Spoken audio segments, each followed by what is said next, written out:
ನಮಸ್ತೆ ಸ್ನೇಹಿತರೆ, ಇವತ್ತು ನಾವು ಪ್ರಥಮ BA BComನವರಿಗೆ ಇರುವಂತಹ ಕನ್ನಡ ಭಾಷಿಕದಲ್ಲಿ ನಾಟಕದ ಭಾಗದ ಅಭ್ಯಾಸವನ್ನು ಮಾಡ್ತಾ ಇದ್ದೇವೆ.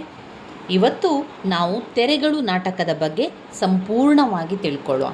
ಒಂದೇ ವಿಡಿಯೋದಲ್ಲಿ ಎಲ್ಲ ಅದರ ಅರ್ಥ, ಅದರ ಸಂದರ್ಭ, ಅದರ ಸಾರಾಂಶ ಎಲ್ಲವನ್ನು ಕೂಡ ಒಂದೇ ವಿಡಿಯೋದಲ್ಲಿ ತಿಳ್ಕೊಳ್ಳುವ. ತೆರೆಗಳು ನಾಟಕ ಪಿ ಲಂಕೇಶ್ ಅವರು ಬರೆದಿರುವಂತಹ ಈ ನಾಟಕ ತುಂಬಾ ಅದ್ಭುತವಾಗಿರುವಂಥ ಒಂದು ನಾಟಕವಾಗಿದೆ. ಪುಟ ಸಂಖ್ಯೆ 200ರಲ್ಲಿದೆ ನೋಡಿ. ಪುಟ ಸಂಖ್ಯೆ 200ರಲ್ಲಿ ತೆರೆಗಳು ನಾಟಕ ಬಂದಿದೆ. ಮೊದಲನೇದಾಗಿ ನಾವು ತೆರೆಗಳು ನಾಟಕವನ್ನು ಬರೆದವರು ಪಿ ಲಂಕೇಶ್ ಅವರ ಪರಿಚಯವನ್ನು ಮಾಡಿಕೊಳ್ಳುವ. ಪಿ ಲಂಕೇಶ್ ಬೇರೆ ಬೇರೆ ಮಾಧ್ಯಮಗಳ ರೂಪದಲ್ಲಿ ಕನ್ನಡ ನಾಡಿನ ಮನೆ ಮಾತಾಗಿರುವುದು ನಮ್ಮೆಲ್ಲರಿಗೂ ತಿಳಿದ ಸಂಗತಿಯಾಗಿದೆ. ಮೂಲತಃ ಇವರೊಬ್ಬರು ಅತ್ಯುತ್ತಮ ಇಂಗ್ಲಿಷ್ ಪ್ರಾಧ್ಯಾಪಕರಾಗಿದ್ದವರು, ವಿದ್ಯಾರ್ಥಿಗಳಿಗೆ ಪ್ರೀತಿಯ ಮೇಷ್ರಾಗಿದ್ದವರು.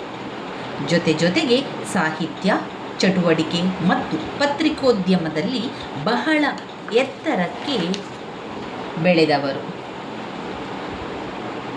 ಸಾಹಿತ್ಯಾಸಕ್ತರಿಗೆ ಲಂಕೇಶ್ ಒಬ್ಬ ಶ್ರೇಷ್ಠ ಕವಿ, ನಾಟಕಗಾರ, ಕತೆಗಾರ ಹಾಗೂ ವಿಮರ್ಶಕಾರರಾಗಿ ಪರಿಚಿತರಾಗಿದ್ದಾರೆ. ಉಳಿದವರಿಗೆ ಹೆಚ್ಚಿನದಾಗಿ ಕನ್ನಡ ಜಾಣಜಾಣಿಯರ ಪತ್ರಿಕೆಯನ್ನರಸಿಕೊಂಡಿದ್ದ ಲಂಕೇಶ್ ಪತ್ರಿಕೆಯ ಮೂಲಕ ತಿಳಿಯಲ್ಪಟ್ಟವರಾಗಿದ್ದಾರೆ. ಪಲ್ಲವಿ, ಅನುರೂಪ, ಖಂಡವಿದಿಕೋ ಮಾಂಸವಿದಿಕೋ, ಎಲ್ಲಿಂದಲೋ ಬಂದವರು ಚಲನಚಿತ್ರಗಳ ಮೂಲಕ ನಟರಾಗಿ ನಿರ್ದೇಶಕರಾಗಿ ಚಿರಪರಿಚಿತರಾಗಿದ್ದಾರೆ. ಪಿ ಲಂಕೇಶ್ ಅವರು 1975ರಲ್ಲಿ ಶಿವಮೊಗ್ಗ ಜಿಲ್ಲೆಯ ಕೊನಗನವಳ್ಳಿ ಎಂಬಲ್ಲಿ ಜನಿಸಿದರು. ಶಿವಮೊಗ್ಗ, ಬೆಂಗಳೂರು, ಮೈಸೂರುಗಳಲ್ಲಿ ತಮ್ಮ ಶಿಕ್ಷಣವನ್ನು ಪೂರೈಸಿದರು. ನಂತರ ಬೇರೆ ಬೇರೆ ಕಾಲೇಜುಗಳಲ್ಲಿ ಇಂಗ್ಲಿಷ್ನಲ್ಲಿ ಪ್ರಾಧ್ಯಾಪಕರಾಗಿ ಸೇವೆ ಸಲ್ಲಿಸಿ ವಿದ್ಯಾರ್ಥಿಗಳ ಮನಗೆದ್ದವರು. ನಂತರ ಅವರು ಪ್ರಾಧ್ಯಾಪಕ ಹುದ್ದೆಗೆ ರಾಜೀನಾಮೆ ನೀಡಿ ಚಲನಚಿತ್ರ ಪತ್ರಿಕೋದ್ಯಮದ ಕಡೆಗೆ ತಿರುಗಿದರು. 1980ರಲ್ಲಿ ಲಂಕೇಶ್ ಪತ್ರಿಕೆ ಆರಂಭಿಸಿದರು. ಲಂಕೇಶ್ ಕವಿ, ಕತೆಗಾರ, ನಾಟಕಕಾರ, ವಿಮರ್ಶಕಾರರಾಗಿ ಜನಪ್ರೀತಿ ಗಳಿಸಿದ್ದಾರೆ. ಹೀಗೆ ಅನೇಕ ರೀತಿಯ ಕತೆಗಳನ್ನು, ನಾಟಕಗಳನ್ನು ಬರೆದಂತಹ ಲಂಕೇಶ್ ಅವರ ಕೀರ್ತಿ, ಪ್ರಚಾರ, ಪ್ರಶಸ್ತಿಗಳಿಂದ ಸಾಮಾನ್ಯವಾಗಿ ದೂರ ಉಳಿಯುತ್ತಿದ್ದ ನಿಷ್ಠುರ ಸ್ವಭಾವದ ವ್ಯಕ್ತಿಯಾಗಿದ್ದರು. ಲಂಕೇಶರ ಇಂತಹ ಸ್ವಭಾವಗಳನ್ನು ಪ್ರೀತಿಸುವವರು ಇದ್ದರು, ದ್ವೇಷಿಸುವವರು ಇದ್ದರು. ಪ್ರೀತಿಸುವವರಿಗೆ ಮೇಷ್ರಾಗಿದ್ದರು, ದ್ವೇಷಿಸುವವರಿಗೆ ಲಂಕೇಶರಾಗಿ ಕಾಣಿಸುತ್ತಿದ್ದರು. ಅನೇಕ ಪ್ರಶಸ್ತಿಗಳು ಅವರ ಪಾಲಾಗಿದ್ದರು. ಅವುಗಳಲ್ಲಿ ಅತ್ಯಂತ ಉನ್ನತವಾದುದು ಕೇಂದ್ರ ಸಾಹಿತ್ಯ ಅಕಾಡೆಮಿ ಪ್ರಶಸ್ತಿ. ಈ ಪ್ರಶಸ್ತಿ ಅವರ ಕಲ್ಲು ಕರಗುವ ಸಮಯ ಮತ್ತು ಇತರ ಕಥೆಗಳು ಎಂಬ ಕೃತಿಗೆ ಬಂದಿದೆ. ಇನ್ನು ತೆರೆಗಳು ನಾಟಕದ ಬಗ್ಗೆ ತಿಳ್ಕೊಳ್ಳೋಣ. ತೆರೆಗಳು ನಾಟಕದ ಆಕರಗಳೇನು, ಅದರ ಪಾತ್ರಗಳು ಯಾರೆಲ್ಲ ಇದ್ದಾರೆ, ತೆರೆಗಳು ನಾಟಕದ ಸಾರಾಂಶ ಏನು, ಎಲ್ಲವನ್ನು ಕೂಡ ನಾವು ತಿಳಿತಾ ಹೋಗುವ. ಮೊದಲಿಗೆ ತೆರೆಗಳು ನಾಟಕದ ಆಕಾರವನ್ನು ನೋಡ್ತಾ ಹೋದರೆ, ತೆರೆಗಳು ನಾಟಕ ಲಂಕೇಶ್ ಮಹತ್ವಾಕಾಂಕ್ಷೆಯ ನಾಟಕ. ವಸ್ತು, ಕತೆ, ಶೈಲಿಯ ಭಿನ್ನ ಗುಣದಿಂದಾಗಿ ಹೊಸಗನ್ನಡ ನಾಟಕಗಳಲ್ಲಿ ವಿಶಿಷ್ಟ ಎನಿಸಿಕೊಂಡಿದೆ.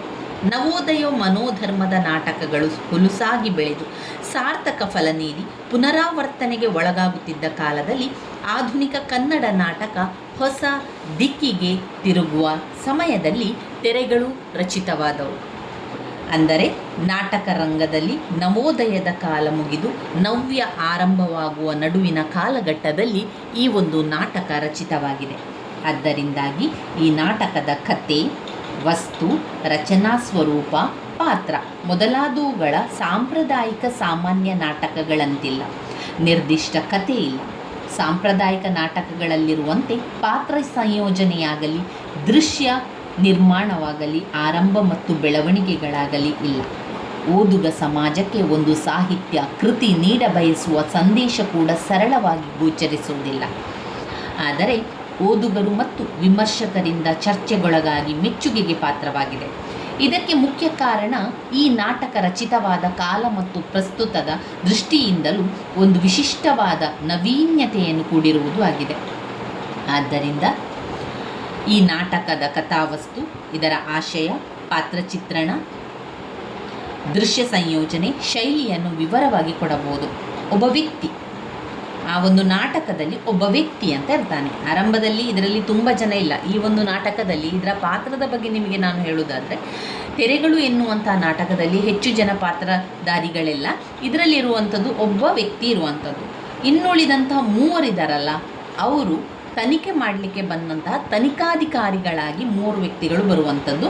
ವೆಂಕಿ, ಕಿಟ್ಟಿ, ವಿಟ್ಟಿ ಎನ್ನುವಂತಹ 3 ಜನ ತನಿಖಾಧಿಕಾರಿ ಮತ್ತು ಒಬ್ಬ ವ್ಯಕ್ತಿ ಅವನನ್ನೇ ತನಿಖೆ ಮಾಡುವುದು. ಆರಂಭದಿಂದ ಅಂತ್ಯದ ತನಕ ಕೂಡ ಅದೇ ರೀತಿಯಲ್ಲಿ ಈ ನಾಟಕ ಮುಂದುವರಿಯುವಂಥದ್ದನ್ನು ಕಾಣಬಹುದು. ಒಬ್ಬ ವ್ಯಕ್ತಿ ಏನನ್ನೋ ಓದುತ್ತಿರುವ ಅಥವಾ ಹಣ ಎಣಿಸುತ್ತಿರುವ ಕ್ರಿಯೆಯೊಂದಿಗೆ ನಾಟಕ ಆರಂಭವಾಗ್ತದೆ. ಆಗ ಅವನ ಮನೆಗೆ ಇದ್ದಕ್ಕಿದ್ದಂತೆ 3 ಅಪರಿಚಿತರು ಪ್ರವೇಶಿಸುತ್ತಾರೆ. ಆ 3ರಲ್ಲಿ ಒಬ್ಬ ಎತ್ತರದವನು, ಒಬ್ಬ ಸಾಮಾನ್ಯ ಎತ್ತರದವನು, ಇನ್ನೊಬ್ಬ ಕುಳ್ಳಗಿರುವವನು. ಇವರು ಮನೆಯೊಳಗೆ ಪ್ರವೇಶಿಸಿದ್ದರೂ ವ್ಯಕ್ತಿಗೆ ಅವರ ಆಗಮನದ ಬಗ್ಗೆ ಎಚ್ಚರವಿರುವುದಿಲ್ಲ. ಬಂದವರೇ ಒಬ್ಬರಾದ ಮೇಲೆ ಒಬ್ಬರಂತೆ ವ್ಯಕ್ತಿಗೆ ನಮಸ್ಕಾರ ಹೇಳುತ್ತಾ, ವ್ಯಕ್ತಿ ನಮಸ್ಕಾರಕ್ಕೆ ಪ್ರತಿಕ್ರಿಯಿಸದೇ ಇದ್ದಾಗ ಬಲವಂತವಾಗಿ ನಿಮಗೆ ಹೇಳಿದ್ದು ನಮಸ್ಕಾರ ಎಂದಾಗ ವ್ಯಕ್ತಿ ನಿರಾಸಕ್ತಿಯಿಂದಲೇ ಪ್ರತಿ ನಮಸ್ಕಾರ ತಿಳಿಸುತ್ತಾನೆ. ಮಧ್ಯಮ ಎತ್ತರದವನು ತನ್ನನ್ನು ಕಂಠಿ ಎಂದು, ಎತ್ತರದವನನ್ನು ವಿಟ್ಟಿ ಎಂದು, ಕುಳ್ಳಗಿರುವವನನ್ನು ಕಿಟ್ಟಿ ಎಂದು ಪರಿಚಯಿಸುತ್ತಾನೆ. ಆದ್ದರಿಂದ ತೆರೆಗಳು ಎನ್ನುವಂತಹ ನಾಟಕದಲ್ಲಿ ಬರುವಂತಹ ಪಾತ್ರಗಳು ಒಬ್ಬ ವ್ಯಕ್ತಿ, ನಂತರ ವೆಂಕಿ, ಕಿಟ್ಟಿ, ವಿಟ್ಟಿ, ಕಂಠಿ, ವಿಟ್ಟಿ, ಕಿಟ್ಟಿ ಎನ್ನುವಂಥ 3 ಜನರನ್ನು ಪರಿಚಯ ಮಾಡುವಂಥದ್ದು. ಈ ಹಿಂದೆ ವ್ಯಕ್ತಿಗೆ ವಿದ್ಯಾರ್ಥಿಗಳಾಗಿದ್ದವರೆಂದು ತಿಳಿಸುತ್ತಾರೆ. ಅವರು ಯಾವುದೋ ಉದ್ದೇಶವನ್ನಿಟ್ಟುಕೊಂಡು ಬಂದಿರುವುದು ಎನ್ನುವಂಥದ್ದು ನಮಗೆ ಆ ಮಾತಿನ ಮೂಲಕ ತಿಳಿದು ಬರುವಂಥದ್ದು. ಈಗ ನಿಮಗೆ ತೆರೆಗಳು ನಾಟಕದ ಒಂದು ಸ್ವಲ್ಪ ಚಿತ್ರಣ ಗೊತ್ತಾಯ್ತಲ್ವ. ಒಂದು ತೆರೆ ಇದೆ, ಒಂದು ನಾಟಕದ ತೆರೆಯ ಎದುರೇ ಅಂದರೆ ಸ್ಟೇಜಲ್ಲಿ ಅವರು 3 ಜನರು ಬಂದಿರ್ತಾರೆ ಹೊರಗಿನಿಂದ. ಒಬ್ಬ ವ್ಯಕ್ತಿ ಅಲ್ಲಿರ್ತಾನೆ, ಅಂದರೆ ಅವನ ಮನೆಯಲ್ಲಿರುವಂಥದ್ದು ಒಬ್ಬ ವ್ಯಕ್ತಿ ಇರ್ತಾನೆ. 3 ಜನ ಬರ್ತಾರೆ. ಆ 3ರ ಹೆಸರು ಕಂಠಿ, ವಿಟ್ಟಿ ಮತ್ತು ಕಿಟ್ಟಿ. ನೋಡಿ, ಕಂಠಿ, ವಿಟ್ಟಿ, ಕಿಟ್ಟಿ ಎನ್ನುವಂತಹ 3 ಜನ ಅವರು ಅಂದರೆ ತನಿಖೆ ಮಾಡಲಿಕ್ಕೆ ಬರುವಂಥ ತನಿಖಾಧಿಕಾರಿಗಳು. ಅಂದರೆ ಅವರು ವಿದ್ಯಾರ್ಥಿಗಳಾಗಿ ಪರಿಚಯವನ್ನು ಮಾಡಿಕೊಳ್ತಾರೆ. ಒಬ್ಬ ವ್ಯಕ್ತಿ ಇರ್ತಾನೆ. ಒಟ್ಟು 4 ಜನ ಮಾತ್ರ ತೆರೆಗಳು ನಾಟಕದಲ್ಲಿ ನಮಗೆ ಕಾಣಿಸಿಕೊಳ್ಳುವಂಥದ್ದು. ಇವಿಷ್ಟು ನಮಗೆ ಇಲ್ಲಿಂದ ಕತೆ ಆರಂಭವಾಗ್ತದೆ.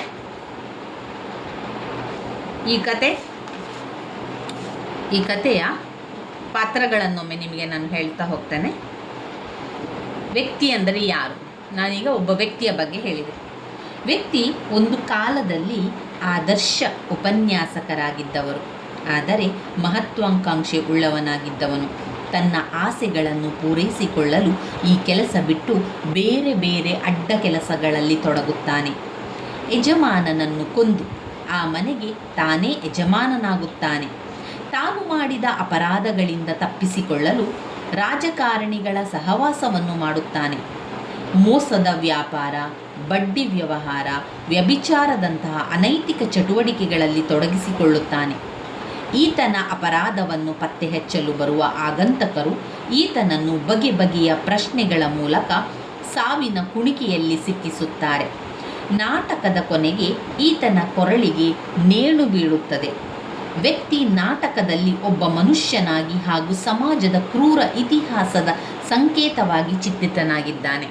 ಈಗ ವ್ಯಕ್ತಿ ಅಂದರೆ ಯಾರು ಅಂತ ನಿಮಗೆ ಗೊತ್ತಾಯಿತು. ಒಬ್ಬ ಅಧ್ಯಾಪಕನಾಗಿ ಸೇವೆಯನ್ನು ಮಾಡ್ತಾ ಇದ್ದವನು ನಂತರ ತನಗೆ ಹೆಚ್ಚು ಹಣ ಮಾಡಬೇಕು ಎನ್ನುವಂತಹ ದುರಾಲೋಚನೆಯಿಂದ ಅವನು ಬೇರೆ ಬೇರೆ ಅಡ್ಡ ಕೆಲಸಗಳಿಗೆ ಹೋಗ್ತಾನೆ. ಅಡ್ಡ ದಾರಿ ಹಿಡಿಯುವಂಥ ಕೆಲಸ ಅಂತ ನಾವು ಹೇಳ್ತೇವೆ. ಅಂದರೆ ಬೇರೆ ಬೇರೆ ತಪ್ಪು ಕೆಲಸಗಳಲ್ಲಿ ಹೋಗಿ ಹಣವನ್ನು ಮಾಡ್ತಾ ಇರ್ತಾನೆ. ತಾನು ಶ್ರೀಮಂತನಾಗಬೇಕು, ತನಗೆ ಹೆಚ್ಚು ದುಡ್ಡು ಸಂಪಾದನೆ ಮಾಡಬೇಕು ಅಂತ ಹೇಳಿ ಅಡ್ಡ ದಾರಿಯನ್ನು ಹಿಡಿತಾನೆ. ಅದರಲ್ಲಿ ಒಂದು ವ್ಯಭಿಚಾರ ಮಾಡುವಂಥದ್ದು, ಆಮೇಲೆ ಕಳ್ಳತನ ಮಾಡುವಂಥದ್ದು, ಸುಲಿಗೆ ಮಾಡುವಂಥದ್ದು, ಅನೇಕ ರೀತಿಯ ಮೋಸಗಳನ್ನೆಲ್ಲ ಮಾಡ್ತಾನೆ. ಬಡ್ಡಿ ವ್ಯವಹಾರಗಳನ್ನು ಮಾಡುವಂಥದ್ದು, ರಾಜಕಾರಣಿಗಳ ಸಹವಾಸವನ್ನು ಮಾಡಿ ಮೋಸ ಮಾಡುವಂಥದ್ದು, ಮೋಸದ ವ್ಯಾಪಾರ ಮಾಡುವಂಥದ್ದು, ಈ ರೀತಿಯಾಗಿ ಬೇರೆ ಬೇರೆ ಅಡ್ಡದಾರಿಗಳಿಗೆ ಹೋಗಿ ಕೆಲಸವನ್ನು ಮಾಡ್ತಾ ಇರ್ತಾನೆ, ಮೋಸವನ್ನೆಲ್ಲ ಮಾಡ್ತಾ ಇರ್ತಾನೆ.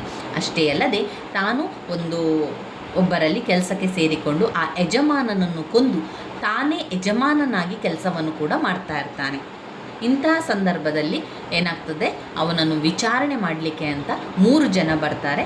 ಅವರೇ ಕಂಟಿ, ವಿಟ್ಟಿ, ಕಿಟ್ಟಿ ಎನ್ನುವ 3 ಜನರು ತನಿಖಾಧಿಕಾರಿಗಳು ಬಂದು ವಿಚಾರಣೆ ಮಾಡ್ತಾರೆ.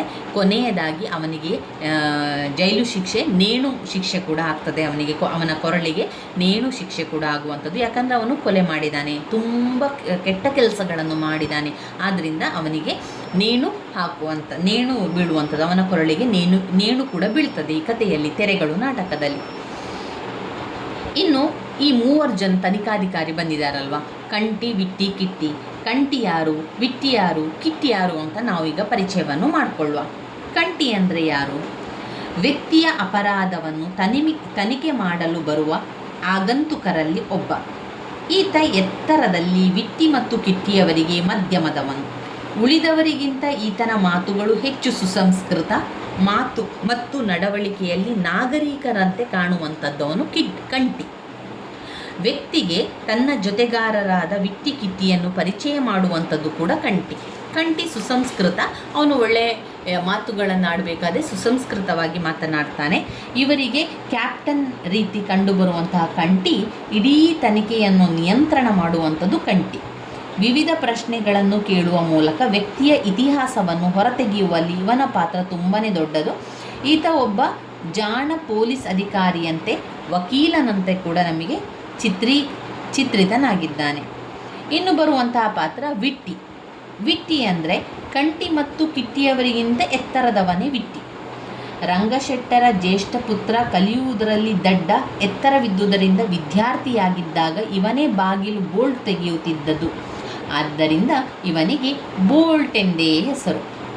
ವ್ಯಕ್ತಿಯ ಮುಂದೆ ತನ್ನನ್ನು ಬೂದುನಾಯಿ ಎಂದು ಕರೆದುಕೊಳ್ಳುತ್ತಾ ಈಜಿಪ್ಟ್ ಮತ್ತು ಗ್ರೀಕ್ ನಾಗರಿಕತೆಯ ನಿರ್ಮಾಣದಲ್ಲಿ ಬೂದುನಾಯಿಯ ಪೂರ್ವಿಕರ ಪಾತ್ರ ಬಹಳ ದೊಡ್ಡದು ಎಂದು ಪರಿಚಯಿಸಿಕೊಳ್ಳುತ್ತಾನೆ. ವ್ಯಕ್ತಿಯನ್ನು ತನಿಖೆಗೊಳಪಡಿಸಿ ಅವನ ಅಪರಾಧವನ್ನು ಪತ್ತೆ ಹಚ್ಚುವಲ್ಲಿ ಸಂದರ್ಭೋಚಿತವಾಗಿ ಸಹಕರಿಸುತ್ತಾನೆ. ಇನ್ನು ಬರುವಂತಹ ಪಾತ್ರ ಕಿಟ್ಟಿ. ಯಾರೀ ಕಿಟ್ಟಿ? ಈತ ವಿಟ್ಟಿ ಮತ್ತು ಕಂಟಿಯವರಿಗಿಂತ ಕುಳ್ಳ, ಆದರೆ ಸ್ವಭಾವದಲ್ಲಿ ಒರಟ. ಇವನ ಮಾತುಗಳನ್ನು ಕೇಳಿದಾಗ ಶೈಕ್ಷಣಿಕವಾಗಿ ಹಾಗೂ ಸಾಮಾಜಿಕವಾಗಿ ಈತ ಕೆಳವರ್ಗದವನಂತೆ ಕಂಡುಬರುತ್ತಾನೆ. ಸಾವಿರಾರು ವರ್ಷಗಳಿಂದ ತನ್ನ ಮತ್ತು ತನ್ನ ವರ್ಗಕ್ಕಾಗಿರುವ ಅನ್ಯಾಯಗಳಿಗೆ ಸೇಡು ತೀರಿಸಿಕೊಳ್ಳುವವನಂತೆ ಕಂಡುಬರುತ್ತಾನೆ. ಕಂಟಿ ಈತನ ಅಡ್ಡ ಹೆಸರು ಬಾಕ್ಸರ್ ಎಂದು ಪರಿಚಯಿಸುತ್ತಾನೆ. ನೆಲಗುಮ್ಮ ನಾಯಿಗೂ ಬುಲ್ಡಾಗ್ ನಾಯಿಗೂ ಮಧ್ಯಮ ತಳಿಯಾದ ಇದು ಶಿಸ್ತಿನಿಂದ ಕಾವಲು ಕಾಯುವ ನಾಯಿ ಎಂದು ತಿಳಿಸುತ್ತಾನೆ. ವ್ಯಕ್ತಿಯ ಅಪರಾಧ ಪತ್ತೆ ಹಚ್ಚುವಲ್ಲಿ ಈತ ಕೂಡ ಸಂದರ್ಭೋಚಿತವಾಗಿ ಸಹಕರಿಸುತ್ತಾನೆ. ಈತನ ಮಾತುಗಳು ಆ ಸಂದರ್ಭಕ್ಕೆ ಕ್ರೂರವಾಗಿ ಕೇಳಿ ಬಂದರೂ ಪರೋಕ್ಷವಾಗಿ ಪರಿಣಾಮಕಾರಿಯಾಗಿವೆ ಇರುತ್ತದೆ. ನಾಟಕದ ಆರಂಭದಿಂದ ಕೊನೆಯವರೆಗೂ ವ್ಯಕ್ತಿಯನ್ನು ತನಿಖೆಗೊಳಪಡಿಸಿದ ವಿವರವನ್ನು ನೋಟ್ಬುಕ್ನಲ್ಲಿ ಬರೆದುಕೊಳ್ಳುವ ಕೆಲಸ ಈತನದು. ತನಿಖೆಯಲ್ಲಿ ಇವನ ಮಧ್ಯಪ್ರವೇಶದಿಂದ ಹುಸಿ ಕೋಪಗೊಳ್ಳುವ ಕಂಟಿ ಇವನ ಕಪಾಳಕ್ಕೆ ಬಾರಿಸುತ್ತಾನೆ. ಇದುವರೆಗೂ ಕಂಟಿ ಮತ್ತು ಕಿಟ್ಟಿಯವರಿಗಿಂತ ಕೀಳಾಗಿ ವರ್ತಿಸುತ್ತಿದ್ದ ಕಿಟ್ಟಿ ತನಿಖೆ ಮುಕ್ತಾಯಕ್ಕೆ ಬರುತ್ತಿದ್ದಂತೆ ನ್ಯಾಯಾಧೀಶನ ಸ್ಥಾನದಲ್ಲಿ ನಿಂತು ವ್ಯಕ್ತಿಯ ಅಪರಾಧಗಳಿಗೆ ತಕ್ಕ ಶಿಕ್ಷೆ ವಿಧಿಸುವವನಾಗುತ್ತಾನೆ. ಕುಳ್ಳನಾಗಿದ್ದವನು ಎತ್ತರಕ್ಕೆ ಬೆಳೆದಂತೆ ಭಾಸವಾಗುತ್ತದೆ. ಇವಿಷ್ಟು ನಮಗೆ ತೆರೆಗಳು ನಾಟಕದಲ್ಲಿ ಬರುವಂತಹ ಪಾತ್ರಗಳ ಪರಿಚಯ ಆಗ್ತದೆ. ಆರಂಭದಲ್ಲಿ ವ್ಯಕ್ತಿ, ನಂತರ ಕಂಟಿ ಮತ್ತು ವಿಟ್ಟಿ, ಕಿಟ್ಟಿ ಎನ್ನುವಂತಹ 4 ಜನರ ಒಂದು ಪಾತ್ರ ಇರುವಂಥದ್ದು. ನಾವು ಈಗ ನಾಟಕದ ಸಾರಾಂಶದ ಕಡೆಗೆ ಹೋಗುವ. ನಾಟಕದ ಸಾರಾಂಶವನ್ನು ಕಲಿತ್ರೆ ನಮಗೆ ಅದನ್ನೇ ಬರಿತಾ ಹೋಗುವಂಥದ್ದು ಅಷ್ಟೇ ಸಾಕಾಗ್ತದೆ.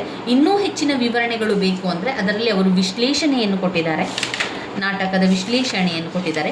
ಆ ನಾಟಕದ ವಿಶ್ಲೇಷಣೆಯನ್ನು ಕೂಡ ನೀವು ನೋಡ್ಕೊಳ್ಬೋದು. ಆದರೆ ನಮಗೆ ಸಾರಾಂಶ ಒಂದು ಸ್ವಲ್ಪ ಗೊತ್ತಾದರೆ ನಮಗೆ ಎಲ್ಲವನ್ನು ಕೂಡ ಬರಿತಾ ಹೋಗ್ಲಿಕ್ಕಾಗ್ತದೆ. ಇಷ್ಟು ಸಮಯ ಸಾಕು. ಮೊದಲಿಗೆ ಸಾರಾಂಶವನ್ನು ತಿಳ್ಕೊಳ್ಳುವ, ನಾಟಕದ ಸಾರಾಂಶ. ಆಮೇಲೆ ಅದರಲ್ಲಿ ಅರ್ಥ ಇದೆ, ಸಂದರ್ಭ ಪ್ರಶ್ನೆಗಳಿವೆ, ಎಲ್ಲವನ್ನು ಕೂಡ ನೋಡ್ತಾ ಹೋಗಬೇಕಲ್ವ. ಮೊದಲಿಗೆ ನಾಟಕದ ಸಾರಾಂಶವನ್ನು ನೋಡುವ. ತೆರೆಗಳು ತಾಂತ್ರಿಕವಾಗಿ ಹೊಸ ಬಗೆಯ ನಾಟಕವಾಗಿದೆ. ಇಡೀ ನಾಟಕ ಒಂದೇ ದೃಶ್ಯದಲ್ಲಿ ಬೆಳೆದಿದೆ. ಆರಂಭ ಆರಂಭದಲ್ಲಿ ವೇದಿಕೆಯಲ್ಲಿ ಕಂಡುಬರುವ ದೃಶ್ಯ ಮತ್ತು ಪಾತ್ರಗಳೇ ಯಾವುದೇ ಬದಲಾವಣೆ ಇಲ್ಲದೆ ನಾಟಕದ ಕೊನೆಯವರೆಗೂ ಕಾಣಿಸುತ್ತದೆ. ಈ ರೀತಿ ದೃಶ್ಯ ಬದಲಾಗದೆ ರಚಿತವಾಗಿರುವ ಇದು ಅಪರೂಪದ ನಾಟಕವಾಗಿದೆ. ತೀವ್ರಗತಿಯಲ್ಲಿ ನಾಟಕ ಬೆಳೆಯುತ್ತದೆ.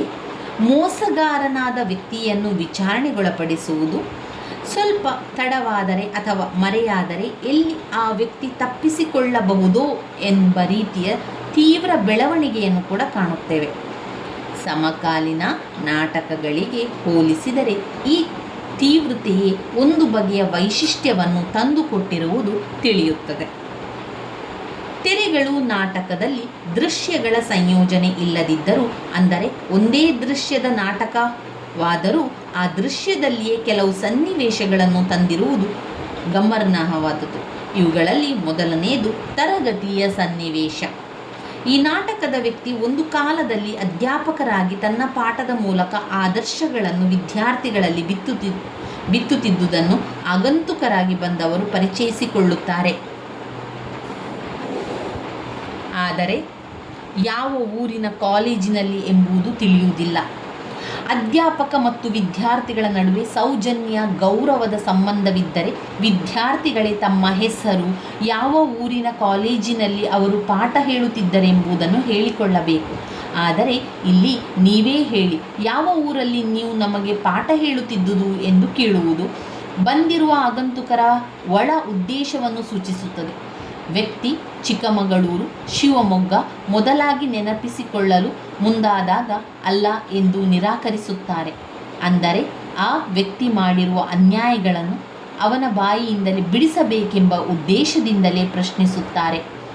ಕಂಠಿ ತಾನು ಈ ತರಗತಿಯಲ್ಲಿ ಮಾನಿಟರ್ ಆಗಿದ್ದನು, ವಿಟ್ಟಿ ತಾನು ಆ ತರಗತಿಯಲ್ಲಿ ಬೋಲ್ಟ್ ಆಗಿದ್ದುದನ್ನು ಜ್ಞಾಪಿಸುತ್ತಾರೆ. ವಿಟ್ಟಿ ಎತ್ತರದವನಾಗಿದ್ದುದರಿಂದ ಹೊರಗಿನಿಂದ ಯಾರೇ ಬಂದು ಬಾಗಿಲು ಬಡಿದರೂ ಈತನೇ ಮುಂದೆ ಬಂದು ಬಾಗಿಲ ಬೋಲ್ಟ್ ತೆಗೆಯುತ್ತಿದ್ದನಂತೆ. ಆದ್ದರಿಂದ ಇವನಿಗೆ ಬೋಲ್ಟ್ ಎಂದೇ ಅಡ್ಡ ಹೆಸರು ಬಂದಿತ್ತಂತೆ. ಹೀಗೆ ತರಗತಿಯನ್ನು ನೆನಪಿಸುವ ವಿಟ್ಟಿ ಒಮ್ಮೆ ಬಾಗಿಲು ತೆಗೆದಾಗ ಒಂದು ಬುಲ್ಡಾಗ್ ತರಗತಿಯೊಳಗೆ ಬಂದು ಎರಡು ಕಡೆ ಮುದ್ದು ಮುಖ, ಪಳಪಳ ಕಣ್ಣು ಇದ್ದ ಕಡೆ ನಿಂತು ಬೊಗಳಲು ಆರಂಭಿಸಿದಂತೆ. ದೇಶ ಅಂದ್ರೇನು, ದೇಶ ಪ್ರೇಮ ಅಂದ್ರೇನು, ಕಾಮ ಅಂದ್ರೇನು, ಕರ್ಮ ಅಂದ್ರೇನು, ಕಾವ್ಯ ಅಂದ್ರೇನು, ಕಾಡು ಅಂದರೇನು, ರಾಮ ಅಂದರೇನು, ಟ್ಯಾಕ್ಸ್ ಅಂದರೇನು, ರಾಮ ಅಂದರೇನು, ಕೃಷ್ಣ ಅಂದರೇನು, ರಾವ್ ಅಂದರೇನು ಎಂಬ ಬಗ್ಗೆ ವ್ಯಕ್ತಿ ಪಾಠ ಗುರುವಿನ ಅಂತರಕ್ಕಿಲ್ಲವು ಬ್ರೇಕ್ ಎಂದಾಗ ಆತನನ್ನು ಕ್ಲಾಸಿನಿಂದ ಹೊರಕ್ಕೆ ಅಟ್ಟಿದರಂತೆ. ಇದು ಕೆಲವು ವರ್ಷಗಳ ಹಿಂದೆ ತರಗತಿಯಲ್ಲಿ ಆದಂಥ ವಿಚಾರಗಳನ್ನು ಇಲ್ಲಿ ನೆನಪಿಸಿಕೊಳ್ಳುವಂಥದ್ದು. ತನಿಖಾಧಿಕಾರಿಗಳು ಬಂದಿದ್ದಾರೆ, ತನಿಖೆಯನ್ನು ಮಾಡ್ತಾ ಇದ್ದಾರೆ, ಪ್ರಶ್ನೆಗಳನ್ನು ಕೇಳ್ತಾ ಇದ್ದಾರೆ. ಅಂತಹ ಸಂದರ್ಭದಲ್ಲಿ ಅವರಿಗೆ ಕಳೆದು ಹೋದಂತಹ ತರಗತಿಗಳ ದಿನಗಳು ನೆನಪಾಗುವಂಥದ್ದು. ಆ ಅಧ್ಯಾಪಕರು ಯಾವ ರೀತಿ ಮಾಡ್ತಾ ಇದ್ರು, ಅಧ್ಯಾಪಕರು ತರಗತಿ ಬಂದ ಮೇಲೆ ಯಾವ ರೀತಿ ವರ್ತಿಸ್ತಾ ಇದ್ರು ಎನ್ನುವಂಥದ್ದು ಕೂಡ ನಮಗಿಲ್ಲಿ ತಿಳಿದು ಬರ್ತದೆ. ತರಗತಿಯ ಈ ಸನ್ನಿವೇಶ ನಾಟಕಕ್ಕೆ ತೀವ್ರವಾದ ಚಾಲನೆಯನ್ನು ಕೂಡ ಕೊಡುತ್ತದೆ. ವಿದ್ಯಾರ್ಥಿಗಳು ಮತ್ತು ಅಧ್ಯಾಪಕರ ತರಗತಿಯ ಸಂಬಂಧವನ್ನು ಕುರಿತು ವರ್ಣಿಸುವ ವಿಡಂಬನಾತ್ಮಕ ಮಾತುಗಳು ತರಗತಿಯನ್ನು ಕೀಳು ಮಟ್ಟಕ್ಕೆ ಒಯ್ಯುತ್ತದೆ. ವ್ಯಕ್ತಿ ತನಗೆ ಗೊತ್ತಿದ್ದುದನ್ನೆಲ್ಲ ನಾಯಿಯಂತೆ ಬೊಗಳಿದ್ದು ಕಂಠಿ, ವಿಟ್ಟಿ, ಕಿಟ್ಟಿಯರು ಈ ಎಲ್ಲ ವಿಚಾರಗಳನ್ನು ತಾತ್ಸಾರದಿಂದ ಕಂಡಿದ್ದು ಈ ಸನ್ನಿವೇಶದಲ್ಲಿ ವ್ಯಕ್ತವಾಗುತ್ತದೆ.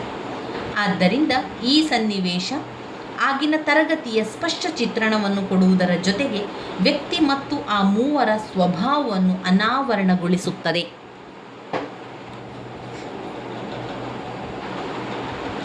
ವ್ಯಕ್ತಿಯ ಇತಿಹಾಸದ ತೆರೆಗಳನ್ನು ಸರಿಸಿ ಅವನು ಮಾಡಿರುವ ಪಾಪಕೃತ್ಯಗಳನ್ನು ಹೊರತೆಗೆದು ಶಿಕ್ಷಿಸಲು ಬಂದಿರುವ ಮೂವರು ತಮ್ಮ ಉದ್ದೇಶ ಸಾಧನೆಗಾಗಿ ಬಗೆ ಬಗೆಯ ಪ್ರಶ್ನೆಗಳನ್ನು ಕೇಳುತ್ತಾರೆ. ನೋಡಿ, ಇಲ್ಲಿ ವ್ಯಕ್ತಿಯನ್ನು ತನಿಖೆ ಮಾಡಲಿಕ್ಕೆ ಬರ್ತಾರೆ. ಯಾರು? ಮೂವರು ವ್ಯಕ್ತಿಗಳು. ಯಾರ ಮೂವರು ವ್ಯಕ್ತಿಗಳು? ಕಂಠಿ, ವಿಟ್ಟಿ, ಕಿಟ್ಟಿ ಎನ್ನುವಂಥ ಮೂವರು ವ್ಯಕ್ತಿಗಳು ಆ ವ್ಯಕ್ತಿಯನ್ನು ತನಿಖೆ ಮಾಡಬೇಕು ಅಂತ ಬಂದಿರ್ತಾರೆ. ಆ ಮೂವರಿಗೂ ಕೂಡ ಅವರು ಅಧ್ಯಾಪಕರಾಗಿದ್ದರು. ಯಾವಾಗ? ಕೆಲವು ವರ್ಷಗಳ ಹಿಂದೆ ಆ ವ್ಯಕ್ತಿ ಅಂದರೆ ತಪ್ಪು ಮಾಡಿದಂತಹ, ಅಪರಾಧ ಮಾಡಿದಂತಹ ವ್ಯಕ್ತಿ ಅನೇಕ ಶಾಲೆ ಕಾಲೇಜುಗಳಲ್ಲಿ ಅಧ್ಯಾಪಕರಾಗಿ ಸೇವೆಯನ್ನು ಸಲ್ಲಿಸಿದವರು. ಅವರು ಶ್ರೀಮಂತರಾಗಬೇಕು, ಹೆಚ್ಚಿನ ದುಡ್ಡು ಸಂಪಾದನೆ ಮಾಡಬೇಕು ಎನ್ನುವ ಕಾರಣದಿಂದಾಗಿ ಅಡ್ಡದಾರಿಗೆ ಹಿಡಿತಾರೆ, ತಪ್ಪು ಕೆಲಸಗಳನ್ನು ಮಾಡ್ತಾರೆ. ನಂತರ ಜೈಲು ಶಿಕ್ಷೆ ಕೂಡ ಆಗುವಂಥದ್ದು, ಕೊನೆಗೆ ಮರಣದಂಡನೆ ಅಂದರೆ ಕೊರಳಿಗೆ ನೇಣು ಕೂಡ ಆಗುವಂಥದ್ದು ನಾವು ಈ ಒಂದು ತೆರೆಗಳು ನಾಟಕದಲ್ಲಿ ಬರ್ತದೆ. ಆರಂಭದಲ್ಲಿ ನಾವು ನೋಡಿದರೆ ಅವರನ್ನು ಮೂವರು ಕಂಟಿ ವಿಟಿ ಕಿಟ್ಟಿ ಸೇರಿ ಆ ವ್ಯಕ್ತಿಯನ್ನು ತನಿಖೆಯನ್ನು ಮಾಡ್ತಾನೆ ಹೋಗ್ತಾರೆ. ತನಿಖೆಯನ್ನು ಮಾಡಿದಂತೆ ಅವರೇ ಕೇಳ್ತಾರೆ, ನಾವು ನಿಮಗೆ ಯಾವ ವಿದ್ಯಾರ್ಥಿಗಳು, ಯಾವ ಕಾಲೇಜಿನ ವಿದ್ಯಾರ್ಥಿಗಳು ಎನ್ನುವಂಥದ್ದು ನಿಮಗೆ ನೆನಪಿದೆಯಾ ಅಂತ ಅವರಲ್ಲಿಯೇ ಪುನಃ ಪ್ರಶ್ನೆಯನ್ನು ಕೇಳುವಂಥದ್ದನ್ನು ಮಾಡ್ತಾರೆ. ಆಮೇಲೆ ಕಂಟಿ ವಿಟ್ಟಿ ಕಿಟ್ಟಿ ಮೂವರ ಪರಿಚಯವನ್ನು ಕೂಡ ಹೇಳ್ತಾರೆ. ಯಾವ ರೀತಿ ತರಗತಿಯಲ್ಲಿದ್ದರು, ತರಗತಿಯಲ್ಲಿ ಏನೆಲ್ಲ ಕೆಲಸಗಳನ್ನು ಮಾಡ್ತಾ ಇದ್ರು ಎನ್ನುವಂಥದ್ದನ್ನು ಕೂಡ ಹೇಳುವಂಥದ್ದು. ಕಂಟಿ ಹೇಳುವಂಥದ್ದು, ಕಂಟಿ ಅವನು ಆ ತರಗತಿಯ ಮಾನಿಟರ್ ಆಗಿ ಕೆಲಸ ಮಾಡ್ತಾ ಇದ್ದ, ಮಾನಿಟರ್ ಆಗಿದ್ದ. ವಿಟ್ಟಿ ಏನು ಮಾಡ್ತಾ ಇದ್ದ, ತುಂಬ ಉದ್ದ ಇದ್ದುದರಿಂದ ತರಗತಿಯ ಬೋಲ್ಟ್ ತೆಗೆದು ಹಾಕಲಿ ಮಾಡಲಿಕ್ಕೆ ಅವನಿರ್ತಿದ್ದ. ಯಾರು? ವಿಟ್ಟಿ. ಕಂಟಿ ತರಗತಿಯ ಮಾನಿಟರ್ ಕಂಟಿ, ವಿಟ್ಟಿ ತರಗತಿಯ ಬೋಲ್ಟ್. ಇನ್ನು ಕಂಟಿ ವಿಟ್ಟಿ ಇನ್ನು ಬರುವಂಥದ್ದು ಕಿಟ್ಟಿ. ಕಿಟ್ಟಿ ಏನು ಕೆಲಸ ಮಾಡ್ತಾ ಇದ್ದ? ಕಿಟ್ಟಿ ವಿಟ್ಟಿ ತುಂಬ ಎತ್ತರದವನಾಗಿದ್ದರಿಂದ ಬೋಲ್ಟ್ ತೆಗೆಯುವಂಥ ಕೆಲಸ ವಿಟ್ಟಿಯೇ ಮಾಡ್ತಾ ಇದ್ದದ್ದು. ಇನ್ನು ನಾವು ವ್ಯಕ್ತಿ ಪಾಠ ಮಾಡಿದ್ದನ್ನು ನಾಯಿ ಬೊಗಳಿತು ಎಂಬಂತೆ ವಿಟ್ಟಿ ವರ್ಣಿಸುತ್ತಾನೆ. ಅಂದರೆ ಆ ನಂತರದಲ್ಲಿ ಅವರು ತನಿಖೆ ಮಾಡ್ತಾ ಇದ್ದಂತಹ ಸಂದರ್ಭದಲ್ಲಿ ಅವರು ಯೋಚನೆ ಮಾಡುವಂಥದ್ದು, ಅವರು ಕೆಲವು ವರ್ಷಗಳ ಹಿಂದೆ ಇದೇ ಅಪರಾಧವನ್ನು ಮಾಡಿದಂತಹ ವ್ಯಕ್ತಿ ಅಧ್ಯಾಪಕರಾಗಿದ್ದರು. ಈ ಮೂವರಿಗೂ ಕೂಡ ಅಧ್ಯಾಪಕರಾಗಿದ್ದರು. ಆ ಸಂದರ್ಭದಲ್ಲಿ ಅವರನ್ನು ತನಿಖಾಧಿಕಾರಿ ತನಿಖೆಯನ್ನು ಮಾಡುವಂಥದ್ದು, ತನಿಖೆಯನ್ನು ಮಾಡ್ತಾ ಎಲ್ಲ ಕೂಡ ವಿಚಾರಗಳು ಗೊತ್ತಾಗ್ತಾನೆ ಹೋಗ್ತದೆ.